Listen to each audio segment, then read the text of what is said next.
పరిశుద్ధాత్మ దేవుని సహాయం లేకపోతే క్రైస్తవులముగా మన ఆత్మీయ జీవితం జీవించలేము అని నేర్చుకుంటూ గత వారం ఒక చిన్న అంశమేం కాదు, చాలా ప్రాముఖ్యమైన అంశము. మన ఆత్మీయ జీవితాన్ని మనం జీవిస్తూ ఉన్నప్పుడు దేవుడు మనకు కొన్ని తలాంతులు ఇచ్చి ఉంటాడు. వాటిని గుర్తుపట్టినప్పుడు ఆయన వరాల చేత లేకపోతే పరిచర్య చేత మనల్ని వాడుకోవడానికి ఇష్టపడుతున్నాడు. పరిచర్యలు ఇచ్చేవాడు ఆయన, వరాలు ఇచ్చేవాడు ఆయన. ఆయన ఇవ్వకపోతే ఆ బహుమాన గిఫ్ట్ అంటాం కదా, అది మనము సంపాదించుకోలేం. అది దేవుని రాజ్య విస్తరణ కొరకు, ఆయన రాజ్యములో మనము ఉపయోగపడులాగున క్షేమాభివృద్ధి, ఆయన సంఘము లేకపోతే విశ్వాసులు ఆయన రాజ్యము క్షేమాభివృద్ధి చెందడానికి ఈ తలాంతులను ఆయన ఇస్తాడు. వాటిని మనం సద్వినియోగం చేసుకుంటూ వాడాలి అనే విషయాన్ని మనం నేర్చుకున్నాం. అలాగే వేరే అంశాన్ని మొదలుపెట్టి ఒక చిన్న అంశాన్ని కూడా మిగిలిపోయినట్టుగా అనిపిస్తుంది. సో దానిని కూడా మనం కంప్లీట్ చేసుకొని వచ్చే వారం నుంచి మరొక అంశాన్ని మొదలుపెట్టుకోవడానికి ప్రయత్నం చేద్దాం. మనం అప్పుడప్పుడు చిన్నప్పుడు లేకపోతే అప్పుడప్పుడు చూస్తూ ఉంటాం, ఎప్పుడు కూడా కొన్ని కార్టూన్స్, ఫన్నీ కార్టూన్స్ చూస్తుంటాం. లేకపోతే చిన్నపిల్లలకు ఒక చిన్న ఫన్నీ స్టోరీస్ చెప్తూ ఉంటాం కదండి.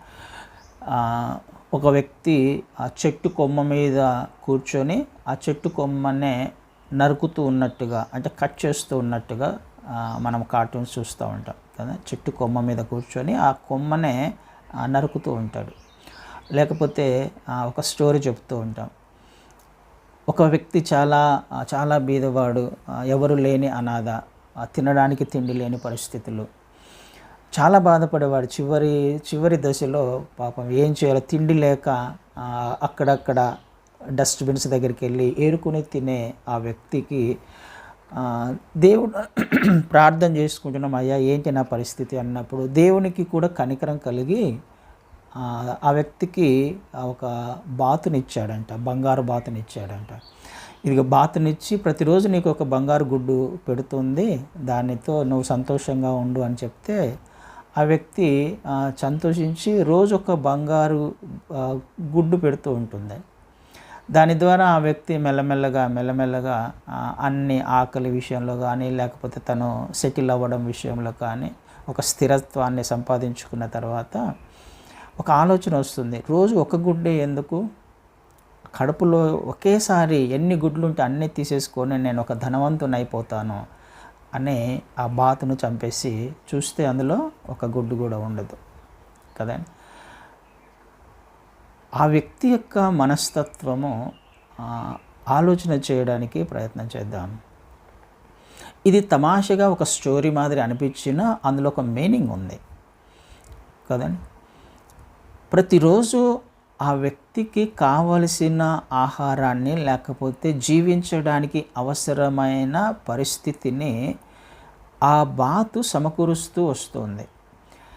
ఇంతకుముందు ఉన్న స్థితి దరిద్రపు స్థితి, ఇంతకుముందు ఉన్న స్థితి తిండి లేని స్థితి కదా. ఇంతకుముందు ఉన్న స్థితి తనకే ఏం చేయాలో పాలుపోని స్థితిలో, అయ్యా ఏంటి నా బ్రతికిది అని ప్రార్థన చేసిన స్థితి, ఎవరు కూడా ఇష్టపడని స్థితి కదా. ఆ పరిస్థితులలో ఆ వ్యక్తికి ప్రతిరోజు జీవించడానికి అవసరమైన ఆహారం మాత్రమే కాకుండా ఒక సమాజంలో ఒక స్థిరత్వాన్ని ఇచ్చి ప్రతిరోజు కూడా మంచి పొజిషన్లో జీవించడానికి ప్రతిరోజు ఆ బాతు సహాయం చేసింది కదండి. జీవించడానికి సమాజంలో ఒక స్థాయినిచ్చింది. కానీ ఆ వ్యక్తి యొక్క ఆశ కదా, లేకపోతే మూర్ఖత్వము ఆ బాతును చంపేసుకున్నాడు కదా, ఆ బాతును చంపేశాడు. ఇక తర్వాత ఇచ్చేవాళ్ళు తనకు కొంతకాలం వరకే ఉంటాయి కదా, అప్పటిదాకా సంపాదించినవన్నీ కూడా కొంతకాలం వరకు, అవి అయిపోయిన తర్వాత పరిస్థితి ఏంటి అంటే మనకు అర్థమవుతుంది ఏంటనంటే మన జీవితంలో కూడా మనకు ఉపయోగపడేవాడు లేకపోతే మనల్ని నడిపించేవాడు, మనకు అవసరమైన ఆహారాన్ని, మన ఆత్మీయ జీవితాన్ని జీవించడానికి అవసరమైన వారు ఎవరైనా మన జీవితంలో ఉన్నారా అని అంటే పరిశుద్ధాత్మ దేవుడు మాత్రమే. మనము బాగుగా ఉండాలి, ఆత్మీయ జీవితం జీవించాలి, మన విశ్వాస జీవితము సరైన క్రమములో ఉండాలి, నడవాలి, దేవుని చిత్తము మన జీవితంలో నెరవేర్చబడాలి అని ఒకవేళ అది మన ఉద్దేశమైన అయి ఉన్నట్లయితే అదే కదా మన ఉద్దేశము. అందుకనే ఆయనను విశ్వసించాం, అందుకొరకే మనము విశ్వాసంలోకి వచ్చాం, క్రైస్తవులముగా మార్చబడ్డాం. ఒకవేళ ఇది నా మోటివ్ అయినట్లయితే, నీ మోటివ్ అయినట్లయితే, మన ఉద్దేశం అదే అయితే, మనకు దేవుడు అనుగ్రహించిన ఆయన కనికరం చొప్పున మనకు ఇవ్వబడిన బాతు పరిశుద్ధాత్మ దేవుడు. ప్రతిరోజు ఆయన మన అవసరతలు తీర్చడానికి, ఆత్మీయ మేలుల చేత తృప్తిపరచడానికి ఆయన ఇష్టపడేవాడు. ప్రతిరోజు ఆటోమేటిక్గా జరిగే ప్రాసెస్ ఇది కదా. ఆటోమేటిక్గా ఆ బాతు గుడ్డు పెడుతుంది, ప్రతిరోజు ఒక గుడ్డు పెడుతుంది. ప్రతిరోజు కూడా దేవుడు నిన్ను నడిపించడానికి ఉదయం లేచినప్పటి నుంచి రాత్రి పడుకునేంత వరకు పరిశుద్ధాత్మ దేవుని యొక్క సహాయము మన జీవితంలో ఖచ్చితంగా అవసరం. వెల్ విషర్ ఆయన, మనల్ని బ్రతకనిచ్చేవాడు, ఆత్మీయంగా బ్రతికి ఉండేలా చేసేవాడు ఆయన. అయితే మనం ఏం చేస్తూ ఉంటాము అంటే, బాతును ఆ వ్యక్తి చంపుకున్నట్టుగా మనము కూడా పరిశుద్ధ ఆత్మను ఆర్పివేస్తూ ఉంటాం కదా. ఆ విషయమే తెస్సలోనీయులకు రాసిన మొదటి పత్రికలో 5వ అధ్యాయము 19వ వచనంలో చూస్తాం మనం.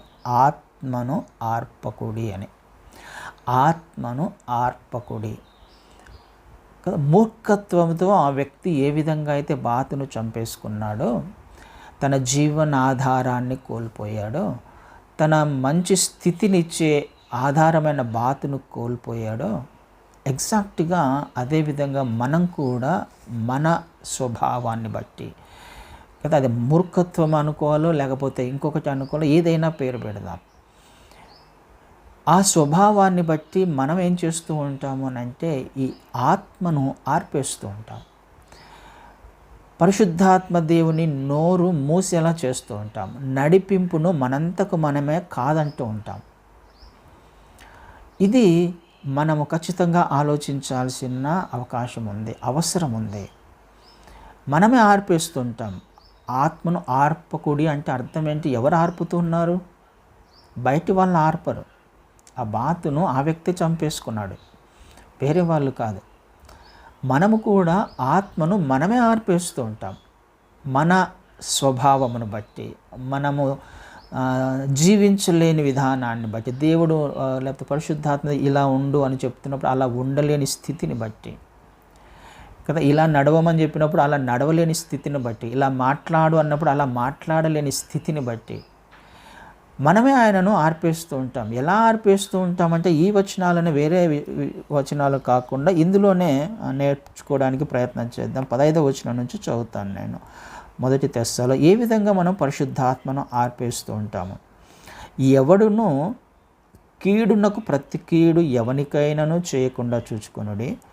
మీరు ఒక్కని ఎడల ఒకడును మనుషులందరి ఎడలను ఎల్లప్పుడూ మేలైన దానిని అనుసరించి నడుచుకొనుడి. ఎల్లప్పుడూ సంతోషంగా ఉండుడి. ఎడతెగక ప్రార్థన చేయుడి. ప్రతి విషయమునందు కృతజ్ఞతాస్తుతులు చెల్లించుడి. ఇలాగు చేయుట క్రీస్తునందు మీ విషయంలో దేవుని చిత్తము, ఆత్మను ఆర్పకుడి. ఇవన్నీ చెప్పుకుంటూ ఇది దేవుని చిత్తము, ఆత్మను ఆర్పకుడి అంటున్నాడు. ఏంటి దేవుని చిత్తము? పైన ఉన్న ఇందాక చదివినవన్నీ చేయడం. ఎవరైనా మనకు కీడు చేస్తే మనము కీడు చేయకుండా ఉండాలి. మనకు మేలు చేస్తారు అని ఎక్స్పెక్ట్ కూడా చేయాల్సిన అవసరం లేదు కదా.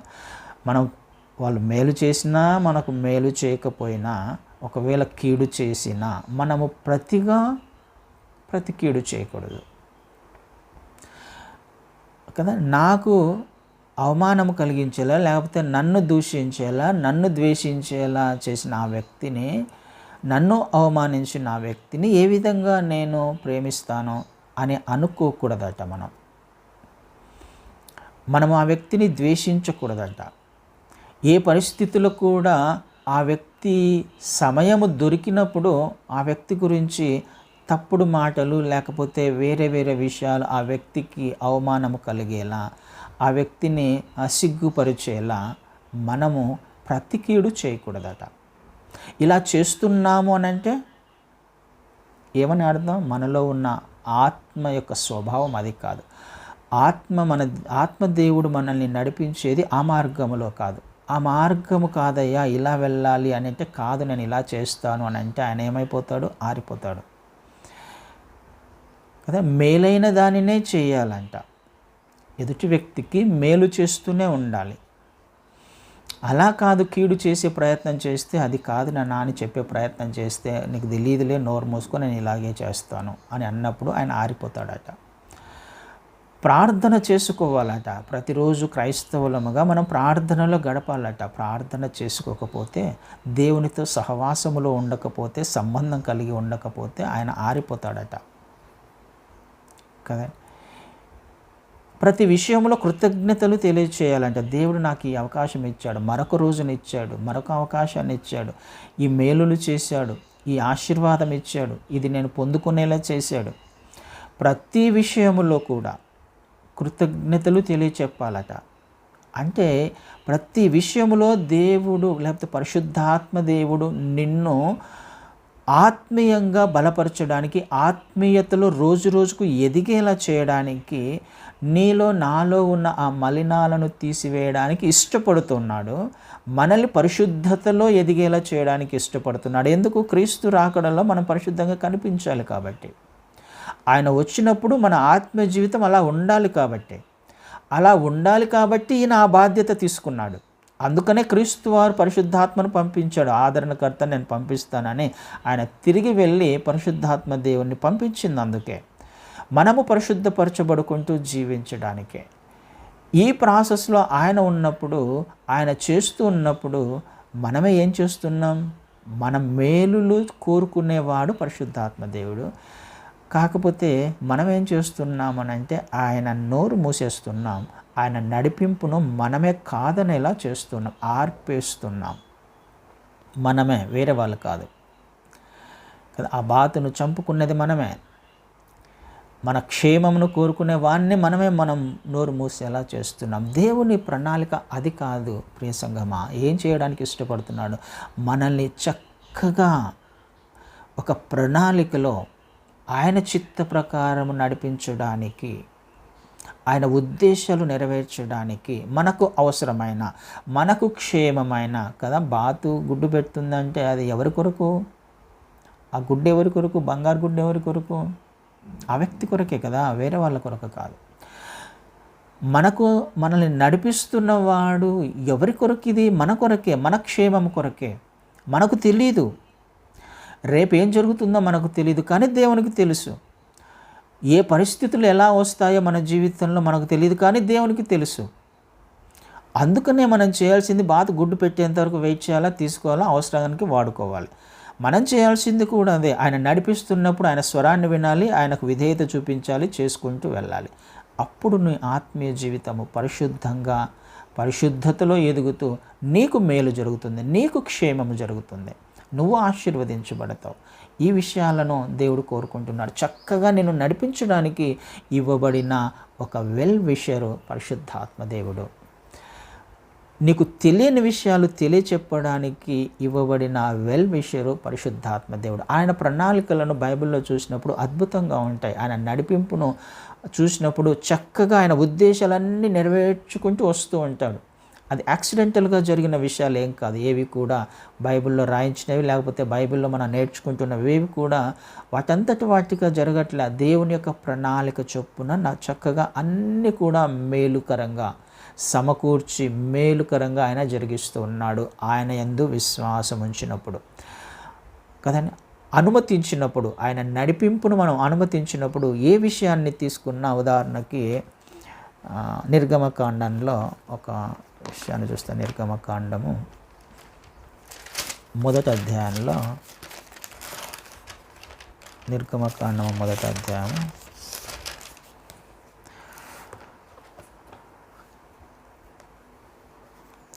అక్కడ కొన్ని వచనాలను చూస్తాను. 6వ వచనంలో అందరు చనిపోతారు కదా వాళ్ళు. 8వ వచనం నుంచి చదువుతాను. అప్పుడు యోసేపును ఎరుగని కృతరాజు ఐగుప్తును ఏలనారంభించెను. అతడు తన జనులతో ఇట్లనెను, ఇదిగో ఇజ్రాయేలు సంతతి అయిన ఈ జనము మనకంటే విస్తారముగాను బలిష్టముగాను ఉన్నది. వారు విస్తరింపకుండునట్లు మనము వారి ఎడల యుక్తిగా జరిగించుదము రండి. లేని ఎడల యుద్ధము కలుగునప్పుడు కూడా మన శత్రువులతో చేరి మనకు విరోధముగా యుద్ధము చేసి ఈ దేశములో నుండి వెళ్ళిపోదురేమో. ఫరో రాజు యొక్క ఆలోచన, ఈ దేశము నుండి వెళ్ళిపోదురేమో అంటే అర్థం ఏంటి? ఈ దేశంలోనే ఉండాలి. ఎవరు ఈ దేశంలోనే ఉండాలి? ఐగుప్తులో ఇజ్రాయేలులో నివసిస్తున్నారు, వాళ్ళు బహుగా విస్తరిస్తున్నారు కదా. యోసేపు తరము మనం చూసాము, యోసేపు ఎంతగా విస్తరించాడో, ఎంతగా ఆశీర్వదించబడ్డాడో. కానీ యోసేపు తరమంతా చనిపోయిన తర్వాత ఫరో రాజు కూడా, ఇంకొక ఫరో రాజు వస్తాడు. ఆ రాజు చేస్తున్న ఆలోచన, వీళ్ళు బహుగా విస్తరించారు, మనకంటే గొప్ప జనంగా బలిష్టంగా ఉన్నారు, ఒకవేళ వీళ్ళు మనల్ని జయిస్తారేమో, లేకపోతే శత్రువు ఒకవేళ దండెత్తి వస్తే వాళ్ళతో చేతులు కలిపి మనల్ని ఓడిస్తారేమో. అలా ఉండకూడదు. వీళ్ళు మన దేశంలోనే ఉండాలి, కానీ మనకు దాసులుగా ఉండాలి, దాస్యములో ఉండాలి. మన దేశంలో వీళ్ళు దాసులుగా ఉండాలి. ఎవరు చేస్తున్న ఆలోచన? ఫరో రాజు చేస్తున్న ఆలోచన, ఐగుప్తు రాజు చేస్తున్న ఆలోచన. ఐగుప్తు యొక్క ఆలోచన ఏంటి? లోకం యొక్క ఆలోచన ఏంటి అనంటే, మనము ఎప్పుడు కూడా దాసులుగానే ఉండాలి. మనం ఎప్పుడు కూడా ఈ లోకంలోని ఆశలకు, అట్రాక్షన్స్కి, కోరికలకు దాసులుగానే ఉండాలి. దానిలో నుంచి బయటికి రాకూడదు, బంధించబడి ఉండాలి. ఆ విషయం మనకు తెలియకుండానే మనం బంధించబడతాం కదా. ఇప్పుడు ప్రస్తుతం ఉన్న పరిస్థితులను చూస్తే మనకు తెలియకుండానే అనేక విషయాలలో మనం బంధించబడ్డాం, దాసులుగా ఉన్నాం. దానికి అనేక పేర్లు పెడతాం మనం ఈ లోకంలో కదా. ఆ సెల్ఫ్ కాన్ఫిడెన్స్ అని, లేకపోతే సెల్ఫ్ మోటివ్, అంటే మన మీద మనం ఆధారపడుతూ దానికి మనం అనేక పేర్లు పెడుతూ ఉంటాం ఈ లోకంలో కదండి. ఆ పేర్ల ద్వారా మనము అందులో ఇరుక్కుపోయాము అని కదా. మనకున్న స్థితిలో మనము ఇరుక్కుపోయాం. దాసులుగానే ఉండాలి, మనము ఎప్పుడు దాసులుగానే ఉండాలి. అది ఈ లోకం యొక్క ఉద్దేశము, లోకాధికారి యొక్క ఉద్దేశము. బయటికి వెళ్ళకూడదు, వెళ్ళిపోకూడదు, వాళ్ళు మనకు దాసులుగానే ఉండాలి కదా అనే ఆలోచన ఈ లోకాన్ని. కానీ దేవుని ఆలోచన అదా? దేవుని చిత్తం అదా కదా? కానే కాదు. దేవుని ఉద్దేశం ఏంటి? మనము విడిపించబడి కనానికి వెళ్ళాలి. బంధకాలలో ఉండడం ఆయన ఉద్దేశం కాదు కదా. పరిస్థితులు, ఆ లోకంలో ఉన్న పరిస్థితులలో చిక్కుకొని ఉండిపోవడము ఆయన ఉద్దేశం కాదు. కానీ మనము కనానుకు వెళ్ళాలి అన్నది దేవుని యొక్క ఉద్దేశం. ఇదే మనకు జరుగుతూ ఉంది కదా. ఆ వ్యక్తి ఒక ఆలోచనతో బంధించబడి, ఒక కోరికతో బంధించబడి, ప్రేరేపించబడి తన జీవనాధారమైన బాతును చంపేసుకున్నాడు. మనం ఏం చేస్తున్నామంటే ఈ లోకంలోని విషయాలతో బంధించబడి, ఆలోచనలతో, ఆశతో, మన జ్ఞానం మీద, మన సొంత శక్తి మీద కదా, మన మీద, మన బలము మీద, మన బలగము మీద కదా, వీటిలో బంధించేసాడు వాడు. బంధించబడి బయటికి రాకుండా ఉండాలి, అక్కడనే ఉండాలి, అదే స్థితిలో ఉండాలి. కానీ దేవుని ఉద్దేశం అది కాదు. నీ మీద నువ్వు ఆధారపడకూడదు, నీ ఆలోచనల మీద నువ్వు ఆధారపడకూడదు, నీ జ్ఞానం మీద, ఈ లోకంలోని విషయాల చేత నువ్వు బంధించబడద్దు. నువ్వు నడిపించబడాలి వేరే విషయాల చేత. ఎవరితో? చక్కగా కనానుకు వెళ్ళే మార్గంలో నడిపించేవారు ఒకరున్నారు. ఆ మార్గములో నడిపించేవాడు చేత నువ్వు అనుసరించాలి వాళ్ళని. నీ మీద నువ్వు ఆధారపడితే నువ్వు ఎప్పుడు కూడా నీ ఆలోచన జ్ఞానం మీద అంటే నువ్వు ఐగుప్తులోనే ఉండిపోతావు, ఎప్పుడు ఐగుప్తులోనే ఉండిపోతావు కదా. మన ఆలోచనలు మంచివి కాదు, మన సెల్ఫిష్ ఆలోచనలు మనవి, మన కదా స్వార్థపూరితమైన ఆలోచనలు మనవి. మన మేలు, మన బాగు, మనము కదా, మన జీవితము మనము, అంతే. మన గురించి ఆలోచన చేసే ఆలోచనలు మనవి. కానీ దేవుని ఉద్దేశం అది కాదు. అలా ఆలోచించడం వలన నువ్వు ఆశీర్వదించబడకపోగా శాపాన్ని తెచ్చుకుంటావు అన్నది లేఖనాల సారాంశము. అందుకనే వాటి నుంచి విడిపించబడి ఎప్పుడు దాస్యంలో ఉండాలనుకోకుండా కదా, ఈ లోకం ఎప్పుడు దాస్యంలో ఉండాలనుకుంటుంది. కానీ అలా కాకుండా మనల్ని విడిపించబడాలి, ఆ బంధకాలలో నుంచి బయటికి రావాలి, అలా వచ్చి కనానుకు చేరుకోవాలన్నది దేవుని ఈ ప్రణాళిక దేవుడు ఖచ్చితంగా నెరవేరుస్తాడు. ఎవరము విన్నా ఎవరం వినకపోయినా ఆయన ప్రణాళిక మాత్రం నెరవేర్చబడుతుంది విన్నవారి జీవితాలలో కదండి, అంగీకరించిన వారి జీవితాలలో. వాళ్ళని విడిపించబడాలి. అక్కడ మోషేను లేపాడు, మోషే పుట్టాడు, లేవి అమ్రాముకి యొక్కేబేది కదా మోషే తల్లిదండ్రులు పుట్టాడు.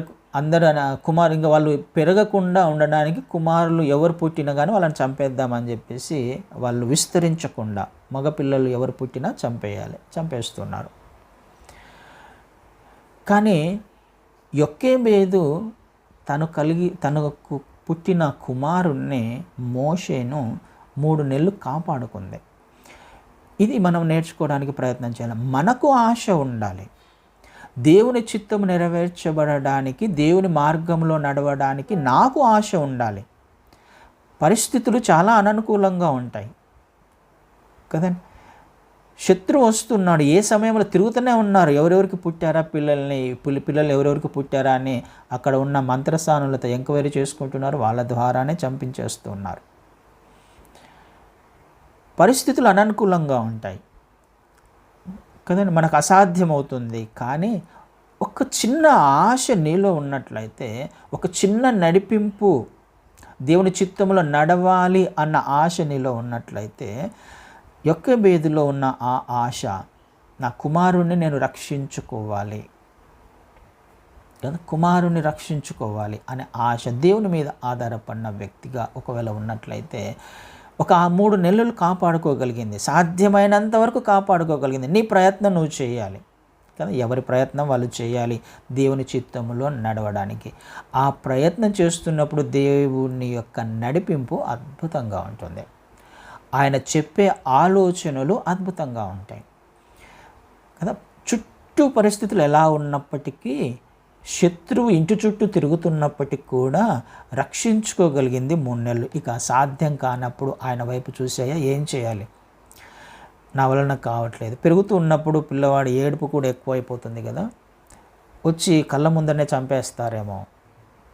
ఒక జమ్ము పెట్టని తయారు చేసింది, ఆయన వైపు చూసింది, నీళ్ళల్లో వదిలింది. సాధ్యమా అండి అది?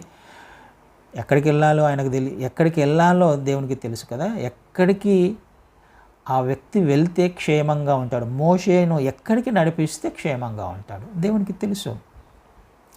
అద్భుతమైన నడిపింపు కదా అది. చక్కగా వెళ్ళి ఫరో కుమార్తె స్నానం చేస్తుంటే ఆ మార్గంలోనే వెళ్ళింది. ఎక్కడో ఆగిపోలే, వదిలినప్పుడు ఎక్కడో తట్టుకొని ఆగిపోయి, లేకపోతే ఆ పిల్లవాడు అటు ఇటు కదిలినప్పుడు బోర్లు పడడము, అటు ఇటు పడినప్పుడు ఎట్లయినా జరగవచ్చు. కానీ జరగల. చక్కని నడిపింపు, ఏ మార్గంలో వెళ్ళాలో దేవునికి తెలుసు, ఎలా వెళ్ళాలో ఎక్కడికి నడిపించాలో ఆయనకు తెలుసు. విధేయత చూపించినప్పుడు కదండి, దేవుని మీద ఆధారపడినప్పుడు అద్భుతమైన నడిపింపదే. తీసుకుని వెళ్ళి చక్కగా వెళ్ళి ఫరో కుమార్తె ఫరో మందిరములోనే పెరిగేలా. ఫరో రాజు ఆజ్ఞ ఇచ్చాడు పిల్లవాళ్ళని అందరినీ చంపేయమని. అదే పిల్లవాడు ఫరో రాజు ఇంట్లోనే పెరిగాడు. ఎలా సాధ్యమవుతుంది ఇది? ఆయన ప్రణాళిక లేకపోతే, ఆయన ఉద్దేశం లేకపోతే నీ జీవితంలో కూడా ఈ అద్భుతమైన నడిపింపునే ఆయన కోరుకుంటున్నాడు, జరిగించాలని ఇష్టపడుతున్నాడు.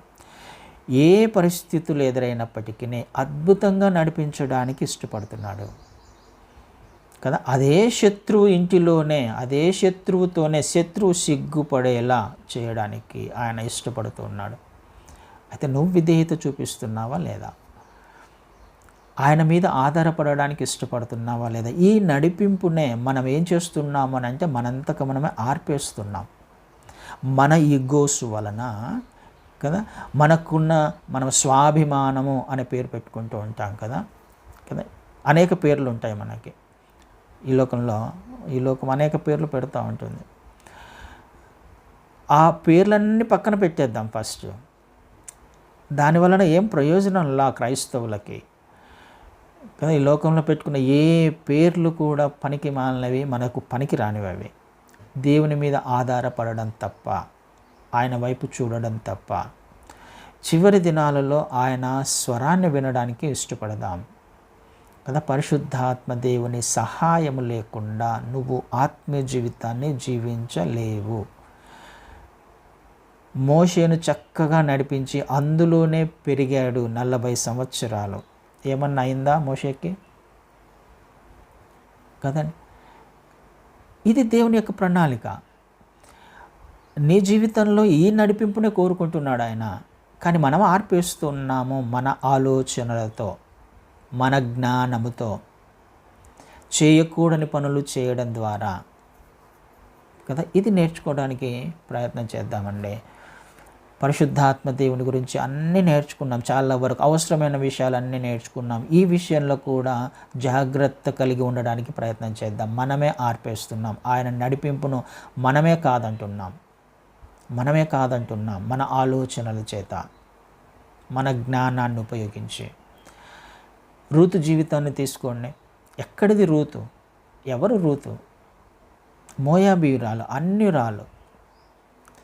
సాధ్యమా తన జీవితంలో అది? ఎక్కడికి వచ్చింది? క్రీస్తు వారు వంశావళిలో చేరింది కదా. ఎవరిని కన్నది తను? ఒకసారి చూడండి.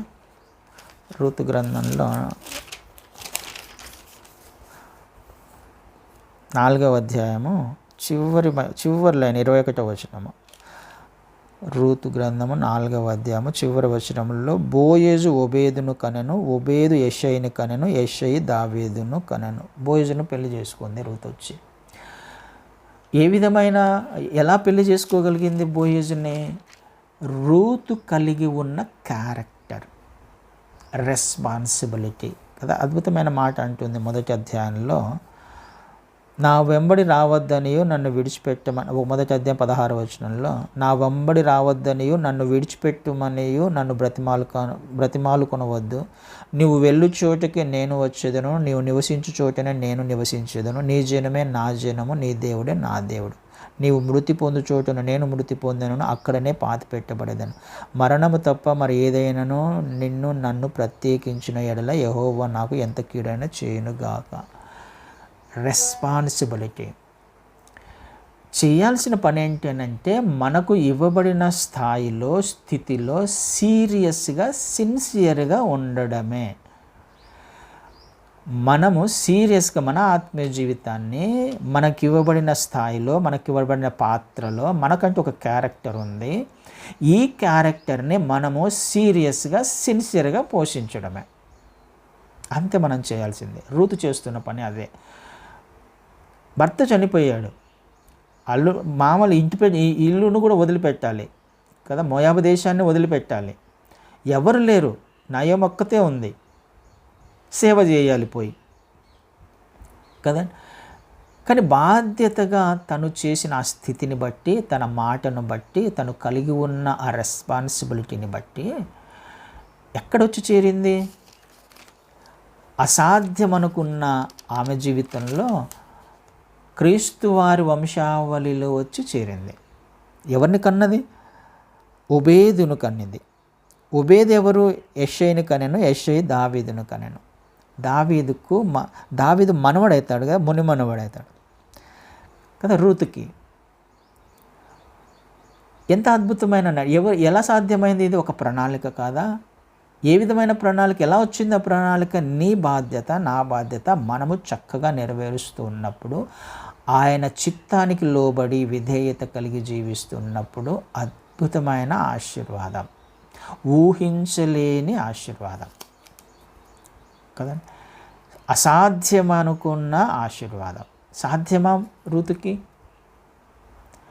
ఏ విధము చేతనైనా సంపాదించుకోగలదా అద్భుతమైన ఆశీర్వాదాన్ని? దావీదును మునిమనవడుగా కలిగి ఉండడం అన్నది సాధ్యమేనా? ఎక్కడో పుట్టింది, అన్యురాలిగా జీవించింది, కానీ తను కలిగి ఉన్న తన బాధ్యతను మాత్రం గుర్తించింది. ఇది మన జీవితంలో జరగాల్సింది. మనము దేవుడు నడిపిస్తున్నప్పుడు విధేయత చూపిస్తూ సిన్సియర్గా, సీరియస్గా ఆయన మాటలకు విధేయత చూపిస్తూ వెళ్ళడమే మన ఆత్మీయ జీవితం. ఆయన నడిపిస్తాడు, ఆయన పరిశుద్ధపరుస్తాడు, మనలో ఉన్న మలినాలు తీసివేయడానికి ఇష్టపడతాడు మొదటగా. దానికి మనం ఇష్టపడితే మన జీవితంలో అద్భుతమైన ఆశీర్వాదాలు కదండి. కానీ ఈ లోకం మనం అలాగే ఉండాలి అని కోరుకుంటుంది. ఈ లోకం అలాగే ఉండాలి, మనం బంధకాలలో ఉండాలనుకుంటుంది. కానీ దేవుని ఉద్దేశం అది కాదు. పరమ కణానికి వెళ్ళాలి, నిత్యత్వానికి వెళ్ళాలి అని అంటే నీకు ఇవ్వబడిన అద్భుతమైన ఒక వరము పరిశుద్ధాత్మ దేవుడు. ఎవరున్నా ఎవరు లేకపోయినా ఆయన మాత్రం నీతో నిత్యము ఉండడానికి ఇష్టపడతాడు. ప్రతి క్షణము కూడా నీతో ఉన్నవాడు ఆయన మాత్రమే.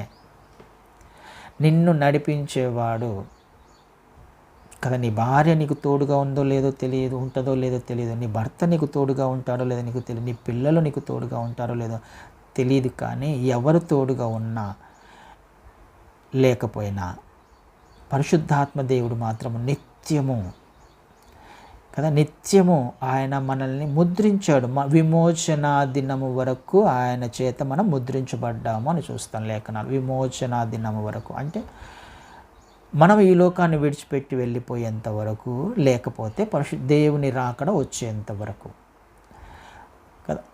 ఈ రెండిట్లో ఏదో ఒకటి జరుగుతుంది. మనం విమోచించబడి ఈ శరీరంలో నుంచి మన ఆత్మ పరలోకం చేరేంత వరకు, లేకపోతే క్రీస్తు రాకడ జరిగేంత వరకు మనము ముద్రించబడ్డాం. అంటే ఆయన విడిచిపెట్టకుండా మనల్ని నడిపించే ఒక వెల్ విషర్. కానీ మన మూర్ఖత్వమును బట్టి, మన స్వభావమును బట్టి ఆయన పని చేయకుండా స్వరాన్ని మూసేస్తూ ఉంటాం కదా. మనకున్న లక్షణాలను బట్టి దేవుడు అద్భుతంగా నడిపించడానికి ఇష్టపడుతున్నాడు నిన్ను, నన్ను, మనల్ని.